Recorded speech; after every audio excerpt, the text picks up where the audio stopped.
But in reality, pag sa family, yung pag sa business, sa work niya, dala-dala pa rin sa bahay. O, Ma'am Lani, magkakabit sila parate. Okay? Well, you can just decide. Pag uwi, sabi, huwag mo natin pag-usapan. Okay? You can just decide. Pero ulitin ko, bakit siya magkakabit? Kasi yung trabaho ang nagpapakain sa bahay. Diba kung walang trabaho, walang bahay. So, kaya sila magkakabit. Kaso yung struggle dito, dapat kaya rin dalhin ng bahay. In God's design, di ba? In God's design. God created the garden. And then placed man in the garden. And in the garden, sabi sa lalaki, cultivate and keep it. Anong cultivate? Trabahuin mo, and then alagaan mo. And then sabi ni God, it is not good for man to be alone. Pero you have to understand, ano ibig sabihin nun? It is not good for man to be alone kasi hindi niya kaya yung trabaho. Hindi na yun. Hindi siya sinabi, it is not good for man to be alone kasi malungkot. It has nothing to do with loneliness. It is something to do with the responsibility God gave him. You cultivate and keep it. Hindi niya kaya mag-isa. So I will give you a person to complete what you lack. Women, you were designed to complete what we lack. And kaya parati na lang, nakikita nyo yung mali ng master nyo. Di ba, George, no? Okay? Nakikita yung mali. Bakit? Nakikita nyo lahat ng kulang namin, eh.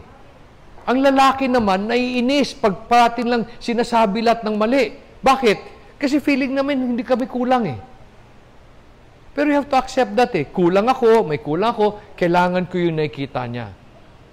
Okay? So, that portion, nung sabi, it is not good for man to be alone, it is just not about companionship. It is to accomplish the work so that there will be a good garden. Okay? Intindihan nyo? So, konektado talaga sila, Ma'am Lani. Now, si Peachy doesn't work in the farm. However, I still consult her. Minsan, hindi siya nagsasalita. Pero pag may sinabi siya, nakikinig ako. Bakit? Baka mayari na naman ako, eh. Di ba? Mapagalitan na naman ako ni God, eh. Okay? Okay? So, in reality, Ma'am Lani, konektado sila. Now, how do you now enjoy it? You just accept. Konektado sila. Hindi sila magkahiwalay. Okay? So, maybe that's one of your take-home tonight or today. Konektado sila. So, we need to find a way to make the relationship good in spite of the work. May tanong pa?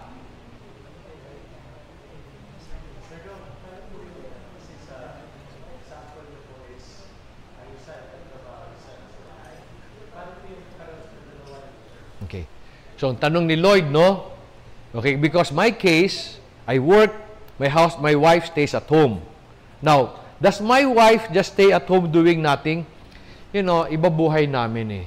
Ang buhay namin, dami-dami naming bisita. Okay? Because of what the farm has done. So, because madami kaming bisita, my wife has to take care of them so that I can take care of the farm. Yung iba naman, both of them work in the same business. Okay? Now, kanya-kanyang design yan, Lloyd. Ang sa akin ganito. Now, if you both work in the same business, the principles hold true. And the two shall become one. So, ibig sabihin, dapat ang desisyon sa negosyo parating isa. Now, may gusto yung lalaki. Ayaw nung babae. So, anong gagawin mo? Anong gagawin nyo? Ha? Tutuloy ng lalaki. Okay. This is what I do. I use time to my advantage. What does that mean?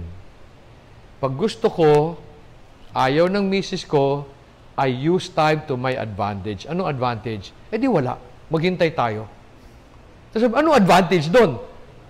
Anong advantage? Ano nangyayari sa bahay pag pinilit ng lalaki yung desisyon na ayaw ng misis?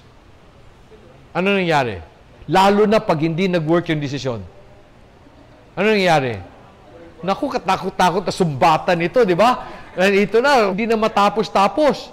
So, anong gusto mo? Ituloy yung plano, tapos susumbatan ka, papagalitan ka, o hintayin mo na lang na pareho kayo nag-agree? It's just the way you look at time eh.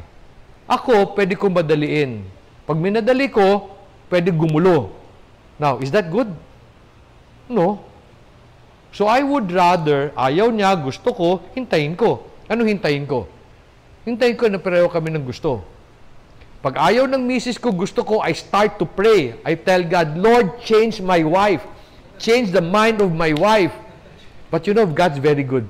You know, God's very good. He always changes someone. Sino change niya? Ako. My wife always better eh. Okay. Diba? No, sometimes my wife will adjust, sometimes I will adjust. Pero hintayin lang natin na pareho tayo nag-agree, di tahimik pa buhay natin, walang gulo. Kaso lang, most of the time, hindi kayo makapaghintay. Feeling nyo, sayang yung opportunity pag hindi natin ituloy. Oh, may nakuha mo opportunity, ang gulo-gulo naman, away kayo ng away. Anong silbi ng opportunity? Di ba it becomes a burden? Mawawalan pa kayo ng pera, magsasara yung negosyo. Di ba? It becomes a burden is something na pinag-aawayan nyo. Anong kinaganda nun? So I'd rather pursue an opportunity na masaya kami pareho. Baka kumita yun.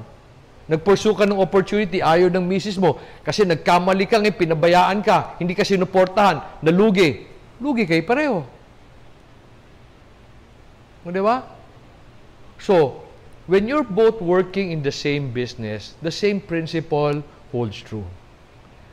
Wife is a suitable helpmate. Tagapuno ng kulang. Okay? Ang lalaki ang taga-desisyon. Ano sabihin ng lalaking desisyon? Sige, misis, yung ano gusto mo, yun tayo. Di ba? Importanteng desisyon yun, di ba? No, I'm just joking.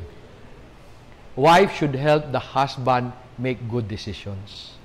Okay? The wife must use her skills or her wisdom to help the husband make better decision. At the end of the day, and I hope the wife will not mind, your goal is to lift up your husband. Bakit? Sabi ng Ephesians, the husband is the representative of Christ. So dapat ang goal ng wife is to lift up the husband. Sorry it doesn't mean we're better than you. It just means we were chosen for this responsibility. Hindi namin ito gusto. Okay? Di ba, ang sarap sana ng buhay, George, no? Sige, kayo lang bahala. Kayo magpakain sa amin. Okay? Sarap sana nun. Pero doesn't work eh. Look around you. Today, many husbands are defaulting on their responsibilities. Ano ibig sabihin? Ang dami-dami kong lalaking nakikitang tamad. Tamad. Ano nangyayari? Mas maraming babaeng masipag. Okay? In fact, you look at all the OFW, karamihan babae. Yung lalaki na iwan tamad. Ano nangyayari sa mga anak? Nagiging bakla, nagiging tomboy, gulo. Okay? Because we don't follow the design eh. Bakit sumipag yung babae? Kasi tamad yung lalaki. Hindi na take on his role eh. Okay? Pero bakit naging tamad yung lalaki? Kasi minsan the wife is not encouraging eh. So walang may kasalanan. All of them just did not understand the design. But you follow the design. Everything will be peaceful. I'm not saying walang problema, but it will be peaceful. Okay? So follow the design.